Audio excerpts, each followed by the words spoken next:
오늘은 바라바를 주제로 말씀을 나누려고 합니다. 말씀을 시작하기 전에 이제 로이드 존스 목사님의 글을 읽다가 읽었던 재미있는 내용이라서 이 말씀으로 시작을 하려고 하는데, 로이드 존스 목사님이 의사였을 때였어요. 그때 이제 의학계에서 갑상샘이라고 하죠. 그러니까 이 목에서 튀어나온 요 물렁뼈의 아래쪽 기도를 감싸고 있는 이 분비샘을 갖다가 이게 갑상샘이라고 하는데, 이게 쓸모없는 것이다, 진화의 흔적이다 해가지고, 그래서 태아로 남은 거라고 생각해서 이 의학계에서는 인체에서 가장 쓸모없는 부분이다, 이렇게 그렇게 주장하고 있었다고 합니다. 그러다가 한참 뒤에 이제 의학이 발달하면서 이 갑상샘이 우리 인체에서 신진대사에 얼마나 중요한 역할을 감당하고 있는지를 알아낸 뒤에는 이런 말들이 쑥 들어갔대. 그러니까 여러분, 우리는 모든 역사의 주권자도 하나님이시고 이 세상에 창조된 것들 중에 의미 없이 창조된 것이 하나도 없다고 믿는 사람들이에요. 그래서 이제 곧 여름이 올 텐데, 여름이 오면 그 지긋지긋한 모기가 극성을 부릴 텐데, 우리는 아무리 그 극성스러운 모기일지라도 하나님께서 그 필요에 의해서 만들어 놓으신 창조물이다를 우리는 믿는 거예요. 인간이 무식해서 그 의미를 모를 뿐이죠. 여기서 쓸모없는 게 없는 거예요, 사실은. 여러분들, 제가 왜 오늘 말씀을 이렇게 시작하는가 하면은, 오늘 우리가 다룰 주제가 바로 이런 주제이기 때문이에요. 예수님의 신성을 부인하는 이 안티 기독교인들이 이 주장하는 것 중에 하나가 뭐냐면은 이런 거예요. 정말 예수가 신이라면은 어떻게 신이 이런 죽음을 맞이할 수 있단 말이냐라는 신의 죽음에 대한 이 질문입니다. 말도 안 된다는 거죠. 어떻게 전능하신 하나님이, 그것도 하찮은 인간의 손에 그렇게 비참하게 죽을 수 있느냐라는 거예요. 신일 수 없다라는 거죠. 사실은 이 문제는 유대인들이 예수를 메시아로 믿지 않는 대표적인 이유이기도 합니다. 그들은 메시아를 힘과 지혜와 건세와 능력을 가진 정치적인 메시아로 생각하고 있어요. 그래서 지금도 그런 메시아가 올 거라고 그들은 믿고 있습니다. 그런 자신들이 생각하는 이 메시아 이미지와 비교해 볼 때 예수는 가장 비참하게, 그죠? 저주받은 십자가에서 죽임당한 그런 죄수일 뿐이에요. 이런 죄수가 메시아일 수가 없는 겁니다. 우리가 요한복음 18장을 강의하면서 어떻게 예수님을 죽이려고 모의했던 이 종교 지도자들이 그들의 각본에 잘 짜 맞춘 대로 아주 치밀하게 예수님을 이렇게 십자가로 계속해서 몰고 갔는지에 대한 것을 우리는 계속해서 확인할 수 있었습니다.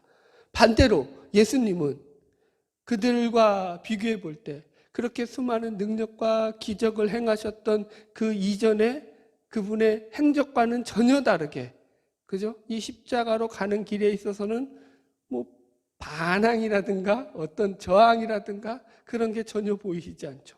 계속 담담하게 이 길을 걸어가시고 있다는 것을 우리가 확인하고 있습니다.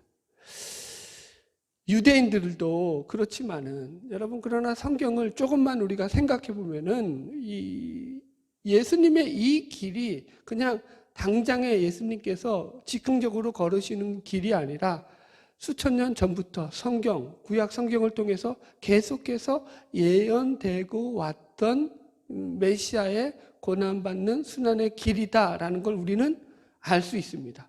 우리도 아는데요. 그 구약 성경을 자기들의 주 성경으로 했던 유대인들이야 왜 몰랐겠습니까? 구약에 보면은 자기 백성들에게 조롱당하고 멸시당해서 죽을 거란 내용이 나온단 말이에요. 이뿐만 아닙니다. 구약을 보면 예수님께서 은산십에 팔리실 것도 나오고 있고요. 또 예수님이 나중에 쓸개죽과 신포도주를 마시게 될 것과 창에 찔려서 죽임당하실 것과 부자의 묘에 장사될 것, 이런 내용들은 다 나와 있는 내용들입니다. 그러니까 얼마든지 이 구약의 성경에 능통했던 바리새인들이나 율법 학자들이 이 성경을 통해서 메시아에 대해서 정확하게 알려고 했다면 예수의 인생을 통해서 그분이 메시아인 걸 확인할 수 있었을 거라고 저는 감히 추측을 합니다. 그러나 그들은 그렇지 않았죠. 그들의 감정에 휩싸였고 그들의 기득권에 휩싸여서 예수가 어떤 분인지를 제대로 보려고 한 적이 없죠. 그리고 성경은 이것이 뭐라고 이야기하고 있다고요? 인간의 죄성이다 라고 결론을 짓고 있습니다. 이제 오늘 본문에서 이제 이 바라바에 대한 이야기도 우리가 그런 측면에서 계속해서 바라볼 것입니다.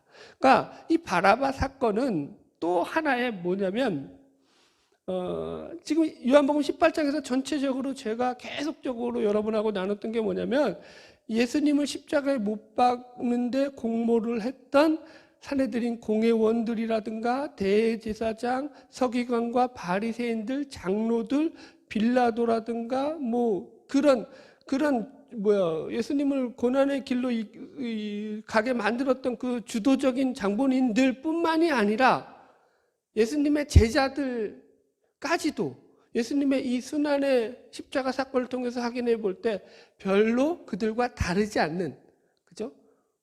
다르지 않았다라는 걸 계속 강조해서 말씀드렸습니다. 바라바도 똑같죠. 이제 그 부분을 이제 오늘은 우리가 확인을 하려고 할 겁니다. 특별히 이 바라바 사건은요, 예수님의 스토리 가운데서 사복음서에서 모두 공동으로 실려 있는 내용입니다. 그렇다라는 것은 요한도 이 부분을 갖다가 중요하게 봤다는 거죠. 물론 이제 요한은 2구절밖에 할애하지 않아서 좀 더 짧게 명료하게 이 사건을 요약했지만 그럼에도 불구하고 요한 복음에서 또 다른 복음서와는 다르게 바라바를 지적하는 면이 있어요. 그래서 우리 그 부분을 확인할 것이고, 그래서 이 요한이 말하는 바라바도 확인을 할 것입니다. 자, 이제 말씀을 우리 38절부터 읽으면서 그 앞귀절부터 읽으면서 말씀에 저는 문맥을 이어가면서 살펴보도록 하겠습니다. 38절 같이 읽읍시다. 시작. 빌라도가 이르되 진리가 무엇이냐 하더라. 이 말을 하고 다시 유대인들에게 나가서 이르되 나는 그에게서 아무 죄도 찾지 못하였노라. 첫 번째 신문을 마치고 난 뒤에 빌라도의 선고가 나오고 있습니다. 빌라도는 뭐라고 선고합니까? 나는 그에게서 아무 죄도 찾지 못하였다. 그러니까 한마디로 무죄를 선고한 거예요. 그럼에도 불구하고 우리가 알고 있다시피 이것은 백성들에게 통하지 않습니다. 그러니까 빌라도는 어떤 면에서는 계속해서 예수님을 놓아주기를 힘썼다라는 것입니다. 그래서 빌라도는 이 본문으로만 보자면 어쩌면 예수님을 놓아줄 방법을 모색했다고 볼 수 있습니다. 그리고 그런 방법으로 그가 떠올린 방법 중에 하나가 뭐냐면은 유대인들이 그들의 관례대로 명절을 맞아서 제수를 풀어주는 그런 관례를 생각해낸 것입니다. 자, 39절 읽어봅시다. 시작. 6월절이면 내가 너희에게 한 사람을 놓아주는 전례가 있으니 그러면 너희는 유대인의 왕을 너희에게 놓아주기를 원하느냐 하니, 이렇게 내용이 나옵니다. 자, 이 말씀은 마태복음에 좀 더 잘 나와 있어요. 그래서 마태복음을 확인하면서 우리가 점검할게요. 마태복음 27장 본문 말씀과 마태복음 27장을 접어놓고 같이 왔다 갔다 합시다.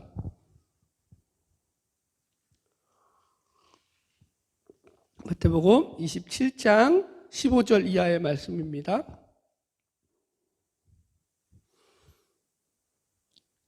마태복음 27장 15절부터 우리 17절까지 쭉 읽읍시다. 시작.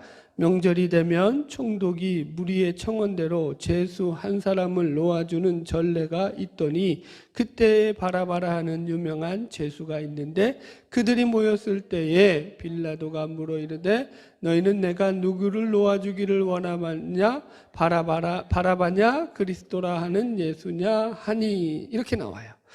이런 거예요. 우리나라도 여러분 무슨 특별한 날에 대통령이 특별 사면권을 가지고 죄수를 사면하지 않습니까? 이런 것과 비슷한 거죠. 이제 6월절이 되고 이 6월절에 관례를 실행할 수 있게 된 것을 이제 빌라도가 계기로 해서 아마도 이 무리를 향해서 예수를 풀어주려고 이런 머리를 썼던 것 같습니다. 예. 어떻게 인간적으로 보면 기특한 거죠, 사실은. 예. 아마 빌라도가 이렇게 생각했을 것입니다. 그래, 유대인의 전례대로 이제 한 죄수를 풀어줄 수 있으니까 이 예수를 풀어주도록 하자. 내가 볼 때 이 사람은 풀어주는 게 맞아. 그럼 이 예수와 비교할 때 백성들이, 이 군중들이 당연히 예수를 풀어줘야 한다라고 주장할 만큼 예수와 비교해서 흠이 많은 죄수가 과연 누굴까 생각을 했겠죠. 그리고서 고안해낸 인물이 누구냐고요? 바라바라고요. 그러면서 생각해낸 게 이 바라바를 생각하면서 바라바와 예수를 이제 두 사면의 대상으로 하는 거죠. 빌라도의 생각은 이 둘을 비교해 보면은 100% 군중들이 예수를 풀어줘라 라고 했을 것이라고 자기는 100% 확신을 하고 지금 이렇게 바라바를 들이댄 것입니다. 자, 다시 여기 본문에 보면은 여기서 우리가 좀 점검해 볼까요? 여기서는 마태복음에서는 이 바라바를 16절에 그때 바라바라 하는 유명한 죄수가 있은디 이렇게 나와요. 그죠? 유명한 죄수라고 해요. 바라바를. 바라바가 여기서는 유명한 죄수. 마태복음이죠. 자, 그럼 마가복음으로 가봅시다. 마가복음 15장. 마가복음 15장 17절. 마가복음 15장 7절. 마가복음 15장 7절.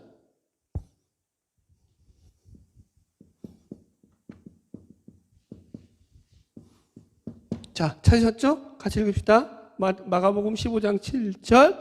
시작. 밀란을 꾸미고 그 밀란 중에 살인하고 체포된 자 중에 바라바라 하는 자가 있으니. 밀란을 꾸민 자라고요. 밀란의 주동자라고요. 그리고 뭐 했다고요? 살인하고 살인자예요.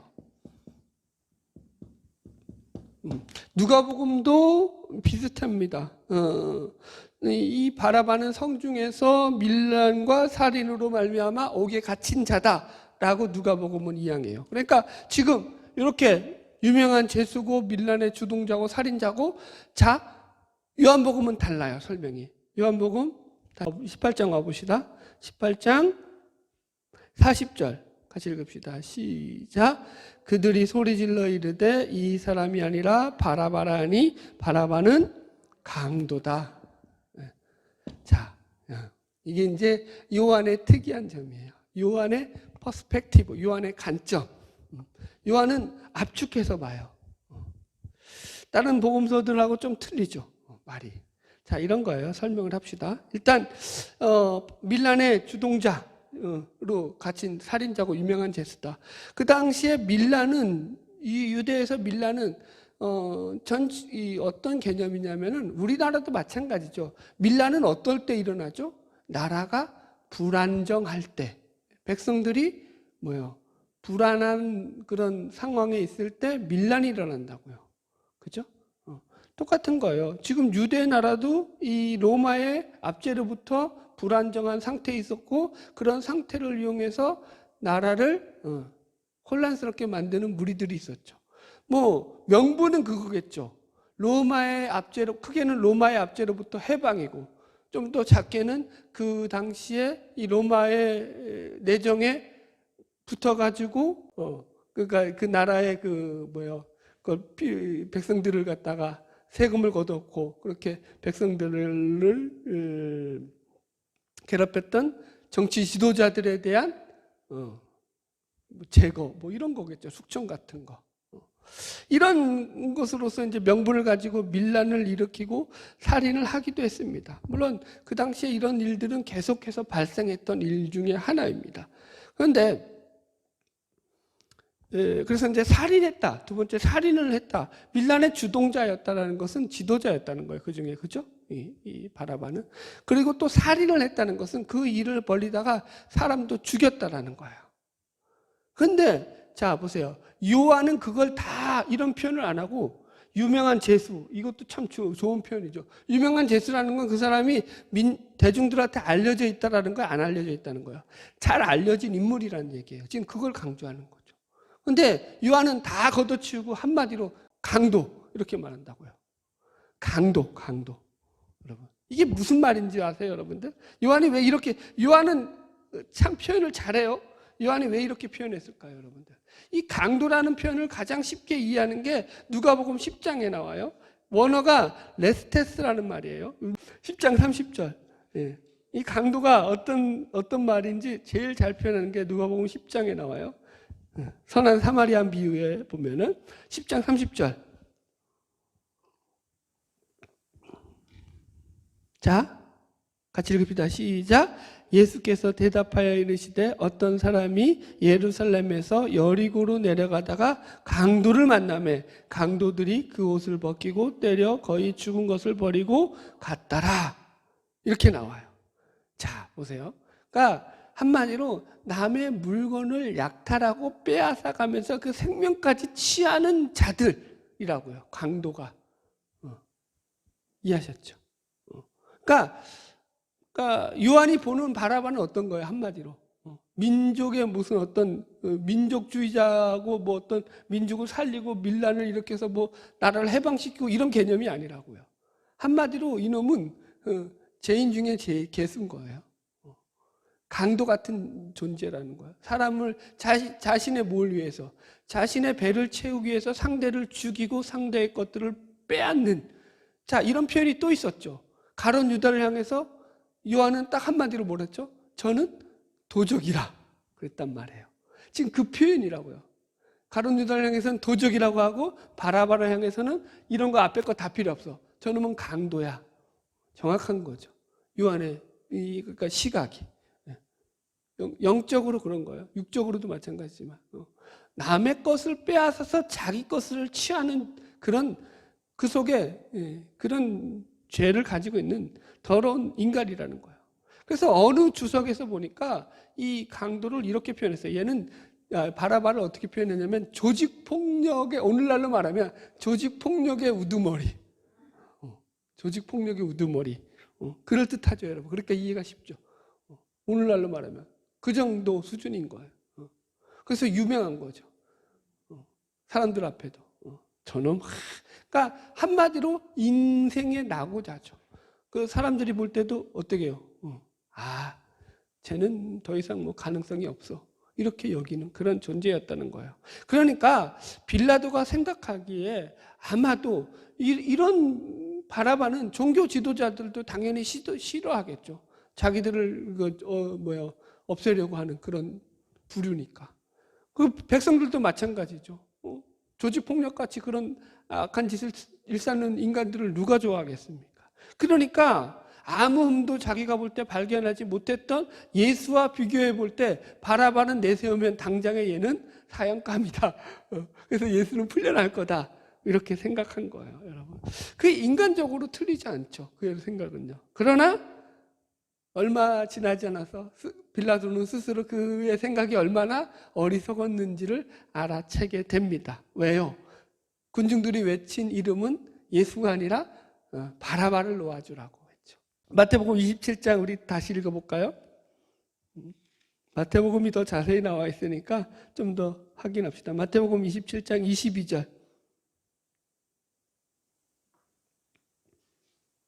21절부터 읽읍시다. 21절부터 시작. 총독이 대답하여 이르되 둘 중에 누구를 너에게 놓아주기를 원하느냐? 이르되 바라바로소이다. 그들은 바라바를 외쳤죠. 놓아달라는 사람의 이름으로. 22절 시작. 빌라도가 이르되 그러면 그리스도라 하는 예수를 내가 어떻게 하랴? 그들이 이르되 십자가에 못 박혀야 하겠나이다. 23절 빌라도가 이르되 어찌 미냐? 무슨 악한 일을 하였느냐? 그들이 더욱 소리질러 이르되 십자가에 못 박혀야 하겠나이다 하는지라. 빌라도의 이 노력은 물거품이 되고 말았습니다. 여기에 대해서 크룸마허라는 신학자가 이 본문을 이렇게 소개하고 있어요. 제가 이제 발췌해 왔는데 좀 읽어드릴게요. 구주의 운명은 이제 더 이상 빌라도의 손에 있지 않습니다. 무리들의 다수가 결정을 내립니다. 빌라도는 그 결정에 따르지 않으면 안 되게 되어 있었습니다. 만일 빌라도가 자신의 양심의 지시를 따를 만큼 담대하였고 조용한 분별력으로 말할 수 있었다면 공의는 시행되어야 할 것이다. 비록 세상이 망한다 할지라도 말이다. 죄 없는 나사렛 사람은 자유다. 내 이 결정을 효력 있게 하기 위하여 군대들이 이 방식을 알게 할 것이다. 이렇게 나왔어야 한다는 것입니다. 그러나 빌라도는 그렇게 할 만큼 신실한 사람이 아니었습니다. 그래서 오늘은 우리가 이 본문을 가지고 첫 번째 묵상할 게 뭐냐면은 이 세상의 선택,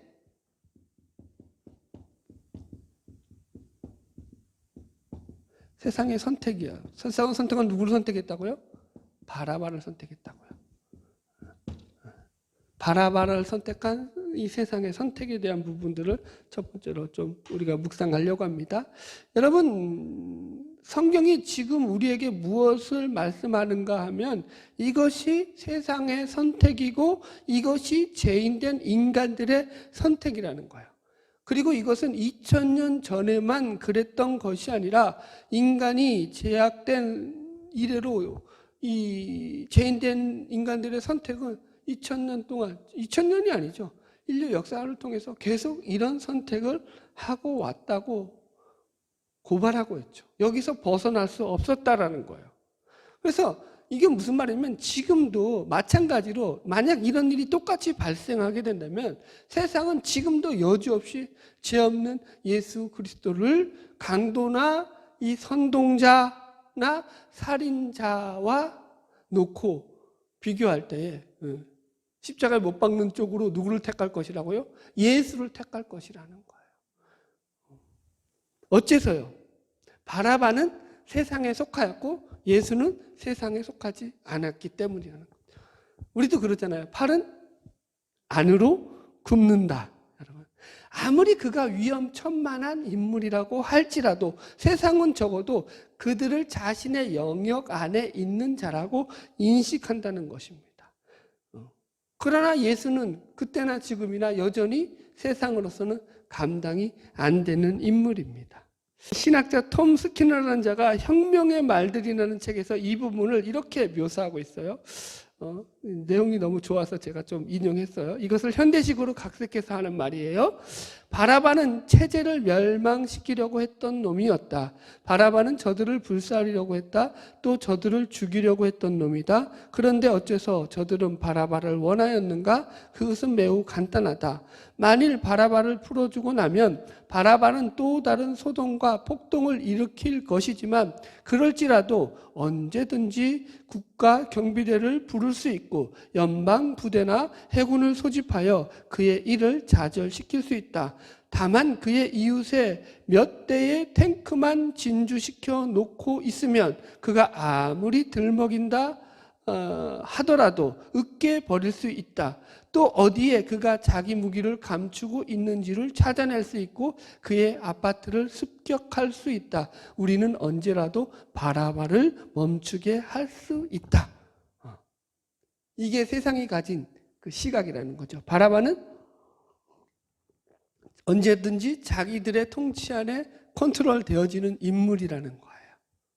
그러나 예수는 그 뒤에 이렇게 나와요. 그러나 문제는 예수를 어떻게 멈추겠는가? 아무런 총도 탱크도 아무런 병기도 가지고 있지 않았으면서 로마 전 제국을 흔들고 있는 그 한 사람을 어떻게 멈출 수 있는가?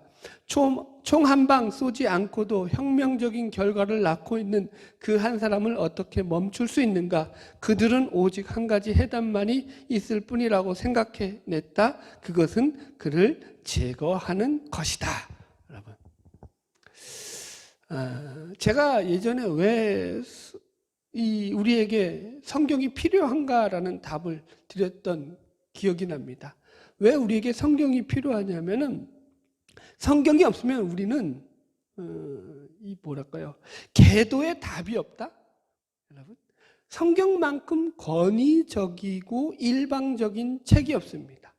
여기에는 우리 어떤 인간의 지혜나 지식과 어떤 경험이나 어떤 상식을 받아들여서 이 하나님께서 인간의 지혜 플러스 인간의 경험을 받아들여서 인간의 생각과 합의하에 기록된 내용들이 하나도 없죠. 일방적인 하나님의 계시로 인해서 주어진 내용들입니다. 인간의 고상한 생각이나 뜻은 전혀 반영되어 있지 않죠. 어느 책도 이런 책이 없죠, 여러분.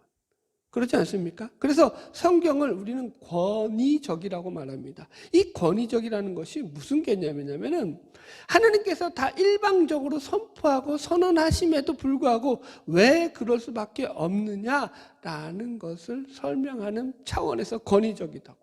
이런 겁니다. 뭐 좀 더 얘기를 해보자면은 하나님께서 모세에게 율법을 주시죠. 십계명을 주시죠. 성막의 제사법을 주실 때 모세에게 무슨 상의를 하셔가지고 모세를 친구처럼 대했음에도 불구하고 야 그래 네 의견은 어떠냐 모세야, 율법에서 요거는 집어넣을까 뺄까 해서 상의해서 만드신 게 아니라고요. 일방적이시라고요, 여러분들. 백성들의 생각이 조금이라도 반영돼 있던가요, 거기에? 아니라고요. 전적인 하나님의 말씀이라고요, 여러분들. 백성들에게 뭐만 요구되죠? 순종만 요구되고 있습니다. 그냥 무조건적입니다. 하나님 외에 너는 다른 신을 섬기지 마라. 이유가 없어요. 우상을 만들거나 그게 뭐예요? 조각하거나 짓지 마라. 저 가톨릭이 왜 이단에 가깝죠? 저것들은 하나님 말씀을 무시하고 있어요. 마리아 우상을 떡하니 성단 입구에 만들어 놓고는 우상이 아니래요. 짓지 말라고 했는데, 만들지 말라고 했는데 답이 없어요. 하여튼간 인간의 교만은 답이 없다니까요. 뭐 우리는 뭐 예수님 동상 만들기 싫어서 안 만드나? 우상이 될까 봐 안 만들죠. 형상을 만들지 말라고요. 이유가 있어요, 거기에? 아니요. 그냥 지키라는 거예요, 여러분. 안식일을 기억하여 거룩히 지켜. 부모를 공경해.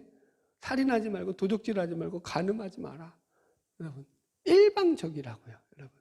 그게 주어짐으로 말미암아서 우리가 어떻게 되는 거죠, 여러분들? 거기를 통해서 우리가 하나님이 어떤 분이신 것을 배워 나가는 거죠. 부모가 자식에게 교육을 할 때에 이게 이제 좀 잘하면은 그래도 이제 대화가 되죠. 어릴 때는 어떻게 하죠? 말이 안 통하죠. 하지 마, 안 되죠. 거기다 그 이유를 설명을 해봤자 얘가 못 알아먹죠. 이해하시겠죠? 길거리 지나가는데 뛰면 돼, 안 돼? 안 돼. 위험해. 차가 휙 지나가다가 언제 사고 날지 모르잖아요. 뛰지 마.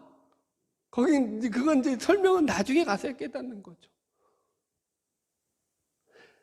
부모와 자식 간의 차이도 이 정도 지식이 차이가 나면은 그럴진데 인간과 하나님과의 차이는 어느 수준이에요, 여러분? 비교 자체가 안 되죠. 하나님께서 우리에게 일일이 그렇다고 설명을 안 하시는 건 아니에요. 성경에서 설명하고 우리에게 믿으라고 합니다. 그럼에도 불구하고 그 설명조차도 어떻게 주어지죠? 우리의 합의하에 주어지지 않고 하나님의 일방적인 통행으로서 우리에게 주어진다고요. 니들이 이걸 들어야지만 니들이 살아. 이렇게 설명하신다고요. 이해하시겠죠, 여러분들? 왜 이런 요구가 된다고요? 그 속에 죄인된 인간은 이렇게 하지 않으면 하나님을 알 수 없고 하나님을 따라갈 수 없기 때문이라는 거예요, 여러분들. 그래서 여러분들 하나님의 이런 명령과 말씀들로 인해서 우리는 그나마 죄의 본질에서부터 조금은 벗어나서 우리가 하나님을 쫓아가는 길로 나아가게 되는 거죠. 한번 찾아보세요. 요한계시록 9장 13절.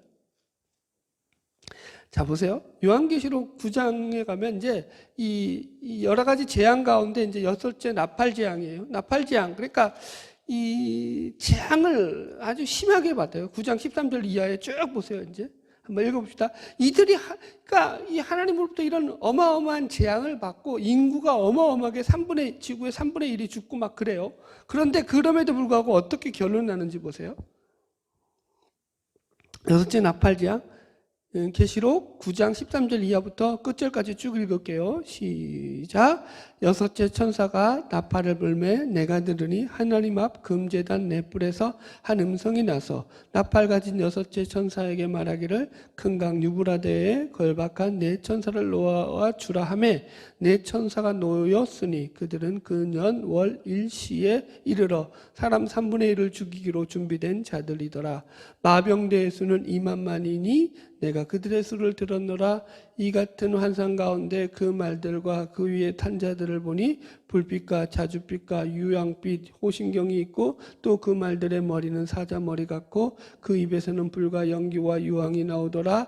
이 세 재앙 곧 자기들의 입으로 말미암아 나오는 불과 연기와 유황으로 말미암아 사람 3분의 1이 죽임을 당하더라. 이렇게 죽어요. 그럼에도 불구하고 보세요. 시작. 이 말들의 힘은 입과 꼬리에 있으니 꼬리는 뱀 같고 또 꼬리에 머리가 있어 이것으로 해하더라.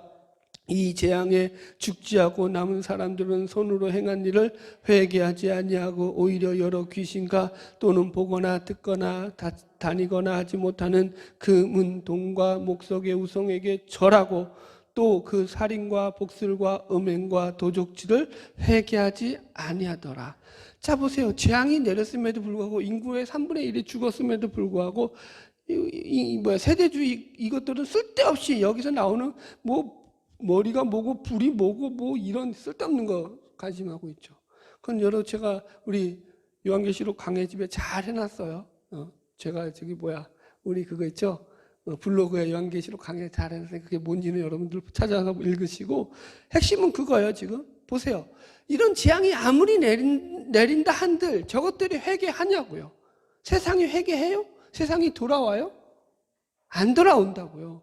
더 뭐했다? 오히려 더 뭐한다고요? 여기 그 재앙에 죽지 않고 남은 사람들은 손으로 행한 일을 회개하지 아니하고 오히려 여러 귀신과 또는 보거나 듣거나 다니거나 하지 못하는 금, 은, 동과 목석의 우상에게 절하고 더욱더 어디로 향했다고요? 그 마음이 우상에게로 향해 갔더라. 이게 인간의 죄성이라고요, 여러분. 인간은 뭘 요구하는 동물이라고요? 보세요. 왜 우상을 자꾸 끌어들이죠? 인간들이? 왜 그 부처에게 목을 매죠? 왜 저기 힌두교는 뭐 별의별 그 우상들 다 만들어 놓고 개, 돼지 같은 것들 만들어 놓고 그것들 앞에 돼지는 아닌가요? 소 만들어 놓고 원숭이 만들어 놓고 거기에 절하고 그렇게 난리를 부리죠? 뭘 요구하는 거죠? 거기 속에서? 하나님을 믿겠다는 거예요? 자기 잘되게 해달라는 걸 믿겠다는 거예요? 자기 잘되게 해주는 걸 하나님을 믿겠다는 게 없다니까요. 뭐만 요구하고 있죠? 힘만 요구하고 있다는 거예요. 능력만 요구하고 있다는 거예요. 내 가족 잘 되고 내 자식 잘 되고 내가 잘 살고 내가 힘이 있는 거라면 어떤 존재라도 빌 테니까 나에게 힘만 달라는 거예요. 그 존재가 무엇이든지 상관없다는 거죠. 그게 우상이라고요. 하나님은 골치 아프죠. 왜요? 하나님을 믿으면 이제부터는 하나님 앞에 코가 깨서 하나님은 인격적으로 다가오시죠. 그렇게 안 하죠. 하나님은 그러죠. 나는 너에게 힘은 죽어도 못 주겠다. 이 잡거사 이러죠. 너한테 힘 주면 네가 그 힘 가지고 제대로 쓰겠냐 이러죠. 하나님은 어떻게 나오죠? 우리에게 힘을 안 주시고 뭘 주시죠? 오히려 고난을 주시죠. 그래서 하나님 앞에 나와 무릎 꿇게 만들죠. 그리고 하나님을 알게 만들죠. 방식 자체가 틀려요. 신앙 양식 자체가 틀리다고요. 여러분, 하나님을 믿는 것과 우상을 믿는 것 자체가 아예 그 속에 있는 본질 자체가 틀리다고. 인간의 마음된 본질. 교회 나와서도 여전히 주여 나에게 복을 주시옵소서. 이건 우상이라고요. 자기가 믿고 싶은 걸 믿는 거라고요.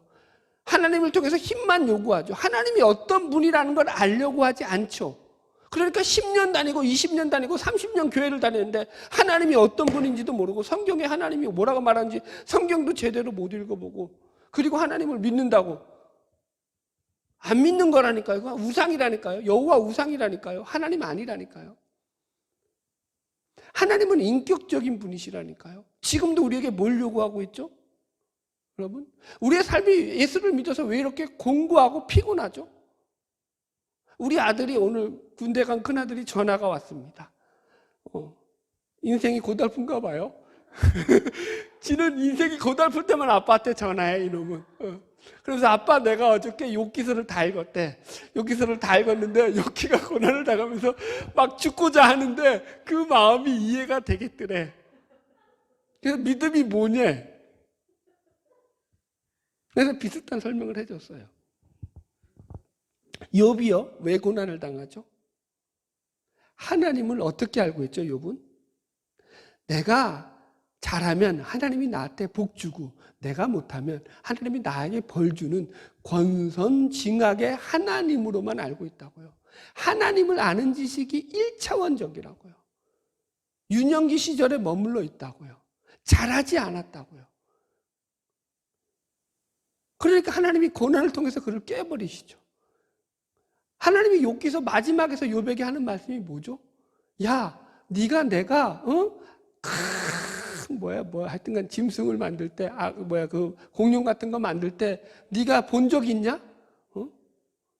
네가 저기 어디 산기슭에서 무슨 하여튼 싸나운 야생 동물이 새끼 날 때 너 본 적 있냐? 그 알 본 적 있어?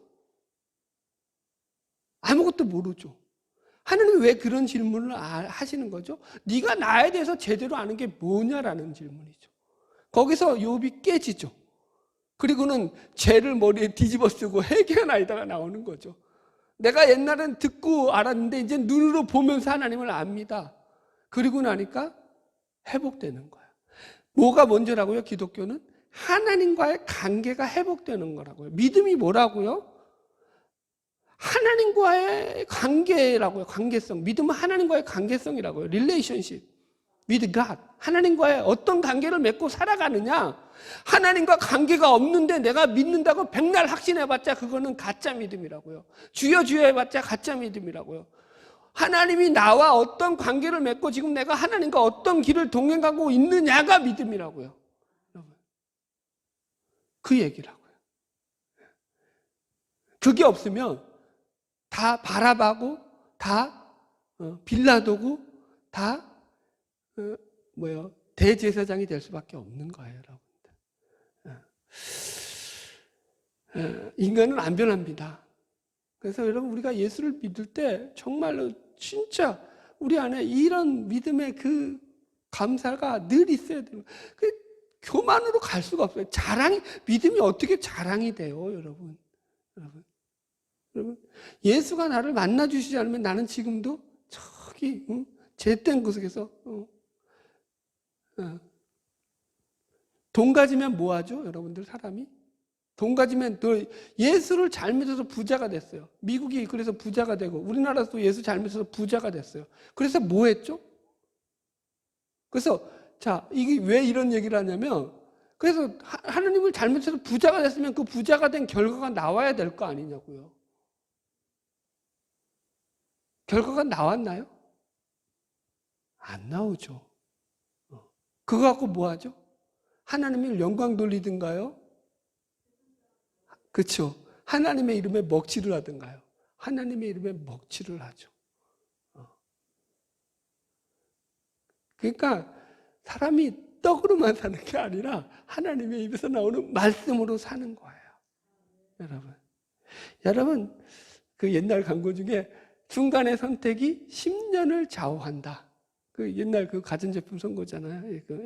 여러분, 우리는 매일매일 예수를 선택할 것인가 아니면 세상을 선택할 것인가, 늘 우리 속에 이게 질문으로 던져진다는 걸 놓치지 말아야 돼요. 나는 예수를 믿었으니까 나는 예수를 늘 선택하고 있었고, 거짓말이라고요. 아니라고요. 예수를 믿었어도 얼마든지 세상을 선택하며 살아간다고요. 인간들은 그 재성이, 그 수준이. 이해하시겠어요?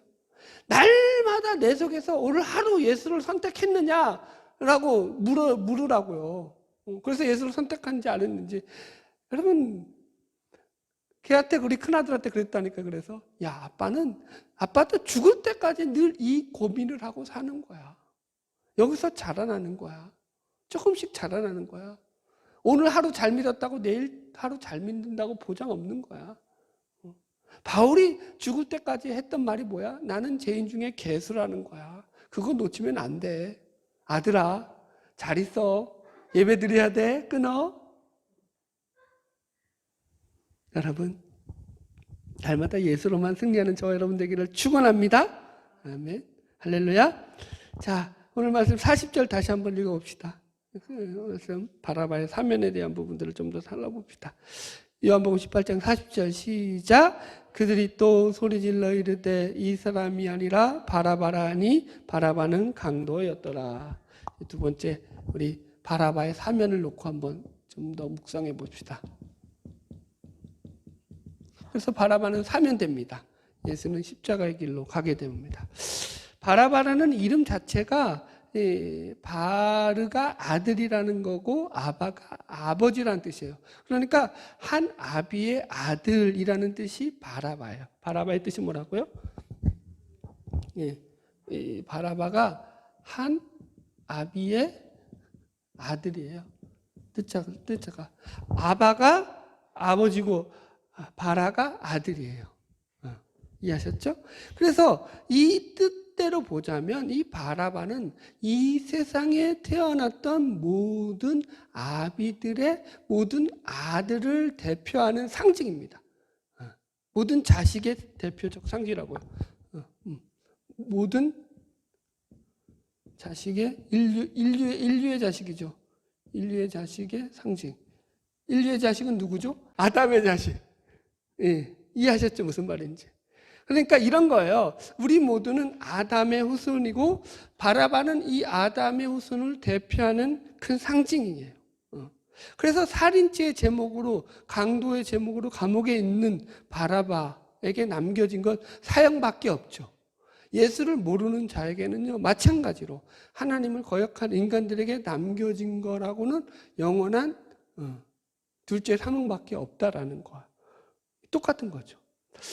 청송교도소에서 교도관으로 있으면서 여러 죄수들을 갖다가 사형을 통해서 죄수들을 형장의 이슬로 보내야만 했던 그런 박효진 장로님의 간증들이 많죠. 이분이 직접 목격한 그런 얘기들을 들으면 어떤 흉악 무도한 죄수였을지라도 이 죽음의 순간, 사형의 순간에는요 모든 인간들이 참 비참하게 그 죽음 앞에서 벌벌 떨고 그러니까 별의별 짓을 다 한대요. 하여튼간 말로 표현할 수 없을 만큼 그렇게 초라한 존재로 변한다는 거죠. 그게 실제죠. 실제. 바라바도 마찬가지잖아요. 죽음 앞에서 지금 바라바의 심정은 이런 심정이었을 거예요. 이제 곧 죽을 것이고 자기 운명이 이제 끝을 맞이할 수밖에 없는 심정 속에서 갑자기 이제 자기를 끌고 나가니까 자기는 죽는 줄 알았겠죠. 누가 지금 군중들의 함성은 막 들렸겠죠. 그러면서 바라바냐 그리스도라는 이 예수냐 빌라도의 이 질문이 던져졌을 때 바라바가 얼마나 놀랐겠어요. 나는 이제 죽었구나. 속으로 그렇게 생각하지 않았겠어요? 지금 우리는 바라바의 입장에서 지금 이제 본문을 보자는 거예요. 그런 지금 바라바의 입장 가운데 벌벌 떨고 죽음을 두려워하고 있는 그 모습 속에서 자기의 생각과는 달리 상황이 뜻밖의 황당한 쪽으로 흘러가 버립니다. 사람들이 자기에게 유리한 쪽으로 말을 합니다. 그리고는 빌라도가 단상에서 결국은 바라바를 놓아주고 예수를 끌고 가라 이 판결을 내리고 맙니다. 졸지에 바라바는 이 예수라는 사람으로 인해 가지고 죄수의 신분에서 풀려나 해방되게 된 것입니다. 여러분, 바라바는 예기치 못한 행운을 과연 그럼 도대체 어떻게 받아들였을까라는 거예요. 여러분, 바라바의 입장에서 우리가 한번 생각해보고 말씀을 정리합시다. 두 가지의 생각이 있을 수 있어요. 그래, 나는 풀려나도 마땅한 사람이야. 나는 억울한 누명을 쓴 채로 여기에 들어왔기 때문에 나는 당연히 풀려나야 돼 라고 생각했을까요? 그럴 수도 있죠. 워낙 악당이면은 지가 악당인 것도 모르고 그럴 수도 있어요. 그런데 보통은 이러지 않았을까요? 도대체 이게 무슨 일이 벌어진 거야? 응? 이게 정말 사실이란 말이야? 내가 풀려났단 말이야? 내가 왜 풀려났지? 바라바 자신도 어안이 벙벙해서 이게 꿈이냐 생시냐 기쁘면서도 왜 이런 일이 일어났는지 모를 만큼 혼란스러워했을 것이라는 거죠. 여러분들. 그리고 풀려나서 바라바는 과연 어떤 길을 걸었을까? 여기에 대해서 두 가지 우리가 추론을 할 수 있습니다. 성경에는 안 나와요. 그 뒤에 바라바가 회심해서 예수를 믿었는지 안 믿었는지. 첫 번째는 그가 예수를 통해서 이런 놀라운 경험을 통해서 새 사람이 되어 변화되었다라고 보는 가정이에요. 이것은 스웨덴의 학자였던 노벨문학상 수상자인 페르 라게르 크비스트라는 사람의 장편 소설 바라바라는 그런 소설에서 그가 묘사한 바라바입니다. 그가 어떻게 바라바를 갖다가 그 소설에서 그려내냐면은 여전히 풀려났음에도 불구하고 예전의 삶처럼 그런 강도짓을 자기 조직 속에서 나쁜 짓을 하면서 그렇게 살아갑니다. 그러다가 자기가 좋아하는 여인이 이 예수를 믿고 개종을 합니다. 그리스도인이 됩니다. 그러다가 이 여자가 예수를 믿는다는 이유로 유대인들에게 돌에 맞아 죽게 됩니다. 여기서 이제 한번 또 충격을 받습니다. 그러면서도 계속해서 나쁜 짓을 계속하다가 결국 또 나쁜 짓을 하면 어떻게 되죠? 잡히게 되죠. 체포가 되고 이전의 죄에다가 이번에 또 죄까지 해서 가중처벌죄로 또 처벌을 받게 됩니다. 그러면서 이제 광산으로 끌려가가지고 강산에서 평생 강산 노역을 하는 그런 선고를 받게 됩니다. 그리고 이 광산에서 기독교인 사하크를 만나게 되고 바라바를 알아본 사하크가 너 때문에 예수가 죽었다 그러면서 이제 바라바에게 막 복수를 하려고 하지만 그리스도인이잖아요.